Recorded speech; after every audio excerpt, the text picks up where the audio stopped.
Hello students, कहानी में बहादुर बित्तो पाठ के आगे अभ्यास कर दिया गया है। पेज नंबर 38 है। इसमें लिखा हुआ कहानी में ढूंढो। तो ये प्रश्नोत्तर जो है आपको अपनी नोटबुक में लिखना है। ठीक है, तो आपको हेडिंग डालना है कहानी में ढूंढो।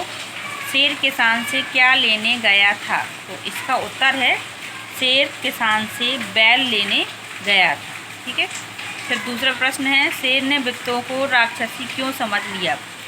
तो उत्तर आपको लिखना है क्योंकि बित्तो ने अपने मुँह में पूरी पगड़ी पहन रखी थी, सिर पर पगड़ी पहन रखी थी, मुँह को ढका हुआ था और अपनी बहुत बड़ी बड़ी बातें कर रही थी, इसलिए जिसकी वजह से शेर डर गया और उसने राक्षसी समझ लिया। ठीक है, फिर है बैल की जान। नीचे प्रश्न है बैल की जान कैसे बच गई? तो बित्तो की समझदारी की वजह से बैल की जान बच गई। तो इतना आपको अपनी नोटबुक में लिखना है। ठीक है, उसी के नीचे दी गई है तुम्हारी जवानी। तो ये आपको बुक में ही फिल करनी है, नोटबुक में नहीं लिखना है। जैसे लिखा है नीचे कुछ शब्दों के नीचे रेखा खींची हुई है, उन्हें ध्यान में रखते हुए नीचे लिखे वाक्यों को अपने शब्दों में लिखो।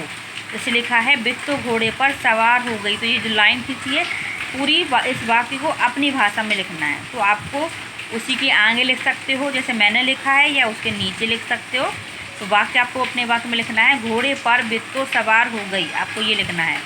मैं वीडियो में आपको दिखा रही हूँ, यही आपको देख कर लिखना है। और देखने से समझ नहीं आ रहा है तो मैं बोल रही हूँ तो भी लिख सकते हो, बोल के भी सुन के भी लिख सकते हो जो मैं बोल रही हूँ। तुम घर की गाय को शेर के हवाले। दूसरा है तुम घर की गाय को शेर के हवाले कर रहे थे। तो आपको अपने वाक्य में नीचे लिखना है घर की गाय को ही तुम शेर के हवाले कर रहे थे, ये आपको लिखना है। फिर नीचे है 3 नंबर पे आज एक राक्षसी से पाला पड़ गया। तो आपको अपनी भाषा में लिखना है एक राक्षसी से आज पाला पड़ गया। तो नेक्स्ट है अगर बैल आपके हाथ ना आए तो मेरा नाम भेड़िया नहीं। तो आपको अपने वाक्य में उसको कैसे लिखना है आपके हाथ बैल ना आए तो मेरा नाम भेड़िया नहीं, ये आपको इस टाइप से लिखना है। फिर नीचे है शेर को देखते ही किसान के होश हवास गुम हो गए। तो फिर नीचे आएगा आपका आंसर में जैसे ही किसान ने शेर को देखा उसके होश हवास गुम हो गए। फिर उसके आगे है से बेचारा भेड़िया। तो इसमें ये आपको प्रश्न लिखना है, अपनी नोटबुक में लिखना है। तो हेडिंग डालेंगे बेचारा भेड़िया। शेर तो डरकर भाग गया, सोचो तो भेड़िया का क्या हुआ होगा?